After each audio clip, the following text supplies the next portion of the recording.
Hi, I'm Kaysie Lackey for Innovative Sugarworks, and today I'm going to walk you through our mini sets of sugar shapers. As you see, there are two. There's a light gray and a dark gray. The light grays are our soft set, and the dark grays are the firm set. What's the difference? Well, if you kind of take a peek when you press on them, the soft versus the firm, one bends much more easily than the other. You want that for different products. So if I was working on, say, modeling chocolate or marzipan, I'd be a lot more comfortable using my firm sets because they push a little bit harder on a product that is more resistant and not quite so soft.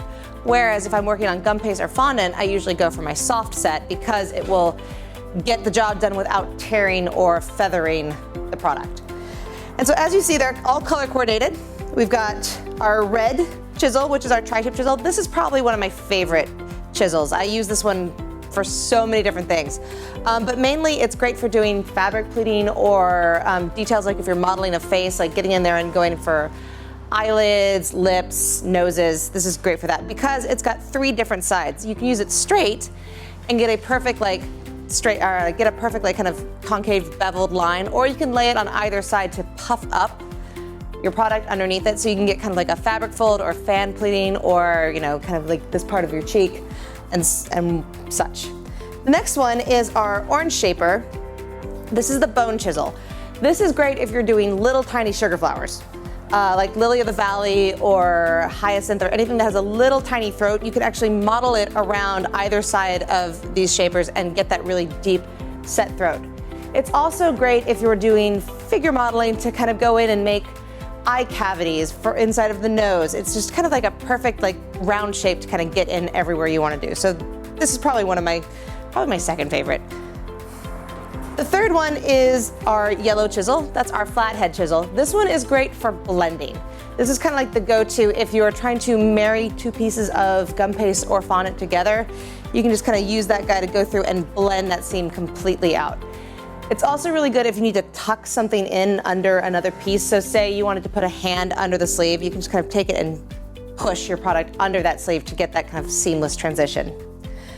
Going on to our green one. The green one is a cup chisel, and this guy's kind of specialized. You won't use this one every day, but when you need it for a certain thing, it's the best. So my number one go-to for this guy in this size and the minis is for fingernails. If you ever need to do that perfect little nail shape on a hand, it's really just kind of pop, and it's right there.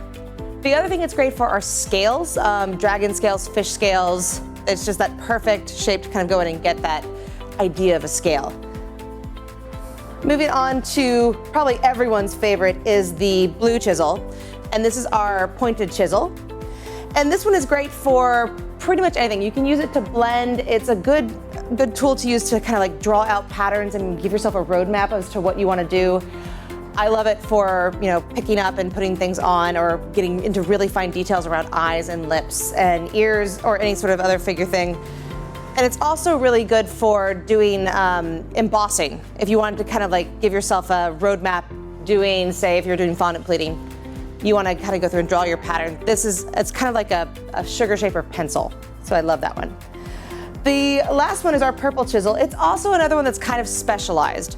It's really great for making lips. I find lips really hard to do and really troublesome, and this tool saves my life because it kind of makes a lip for you. It just has that perfect shape to kind of cup the bottom lip and the top lip. So that's mostly what I use this one for. It's also really good for kind of doing the top part of fabric. If you're trying to make a wrinkle or a drape in a fabric, this cup shape is perfect to kind of run along and get that nice soft lip that you have when you do fabric pleating. So which set should you use? That really depends on two factors. As we've already discussed, what material you're using. So if you're using modeling chocolate, fondant, gum paste, marzipan, that will affect which one you do. The other big factor in making that choice is whether you are soft or heavy-handed. If you tend to find that you poke holes in things a lot or you break stuff, it's pretty much a safe bet that you're heavy-handed. If you're heavy-handed, go for the soft sets. You can kind of push and be a little bit more rough with them and still get the same effect and not make mistakes. Whereas if you're light-handed, I always say go for the firms, because even with a soft touch, you'll get the impression and the design and the effect that you're going for without having to push really hard. So I hope that helped explain a couple of things about our mini sugar shapers. please feel free to tune into our other YouTube tutorials to see many, many different ways that we use these. So I hope you guys learned something, and we'll see you next time.